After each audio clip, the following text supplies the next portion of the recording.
It just kind of seems inevitable. It seems like it's a done deal that Donovan Mitchell will eventually be traded to the Knicks. However, seems like talks have slowed down and they will, quote, re-engage here at some point. Jalen, is it Donovan Mitchell or bust for the Knicks? I believe it's going to happen at some point, and yes is the answer. And you already see him taking his introductory victory laps. He's throwing out the first pitch everywhere in metropolitan New York City. He's getting ready for it to happen also. And let me just tell you this. He's someone that grew up in Connecticut. He deserves this opportunity. I believe he's going to shine really bright on the big stage at MSG if given the opportunity. I like them adding Jalen Brunson. They're going to be short and diminutive, and they're going to have their challenges defensively. But I'm going to tell you what, Tibbs likes to put the ball in his guards' hands. And so if they're able to keep a core of their team, like I'm not giving up R.J. Barrett, and they should be able to keep Randall. So if that's the case, like you're going to be excited about the New York Knickerbockers again. I'm not saying that they're going to win the championship, but I'm saying that they're now going to be a team that can legitimately flirt with a playoff spot. And so that's progress based on what you saw last year, and that's growth from within. You still have Quickly, you still have Mitchell Robinson. Like there are some things that they've built like internally that I believe they can continue to add to. But I think Donovan Mitchell is that guy, and he's been one of the elite playoff performers and high scorers when he's gotten going in the second season. So I believe it should be a motivated Knicks in order to try to get this deal done. Donovan Mitchell grew up in Westchester, very close to Connecticut. But Mr. Rose, they might flirt with a playoff spot, but they're not going home with a playoff spot. They're not getting a playoff spot's phone number or Instagram handle. Like, they might just flirt for a little bit, maybe buy a playoff spot of beer, but that's going to be the end of that relationship with the playoff spot for the New York Knicks. They definitely not get into the second round, regardless, even if they win a play-in game or whatever, with Donovan Mitchell or without.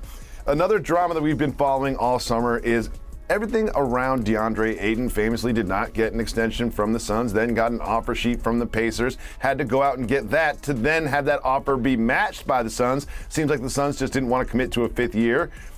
I would be insulted if I was DeAndre Ayton, but he says he's happy, the process is over, he's going to put it all behind him, and he's looking forward to competing for a championship with his brothers. Is it all good if you're DeAndre Ayton?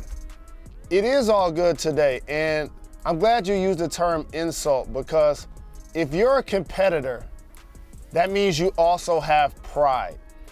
So basically, how do you feel when you're not the first choice?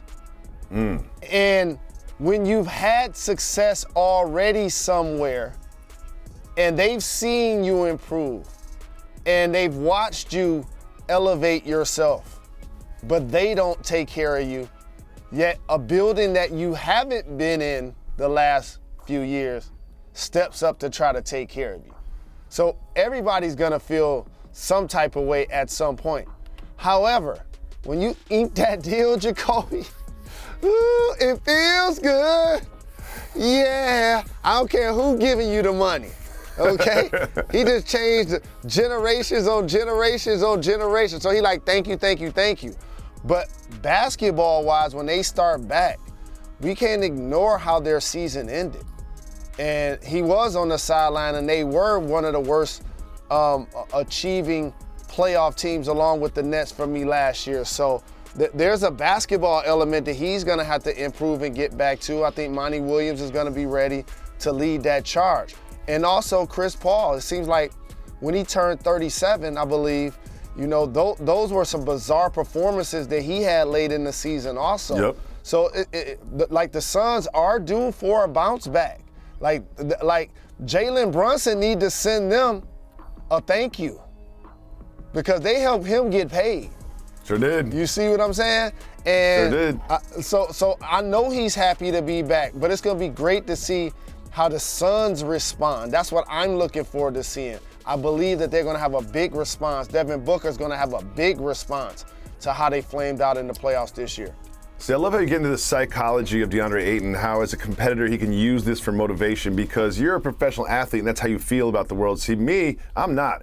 I have one option if I'm DeAndre Ayton: mope, pout, and sabotage from within. That's what I do. I mope and I pout and I sabotage from within until they trade me. That's what I do if I'm DeAndre Ayton. But I am not DeAndre Ayton.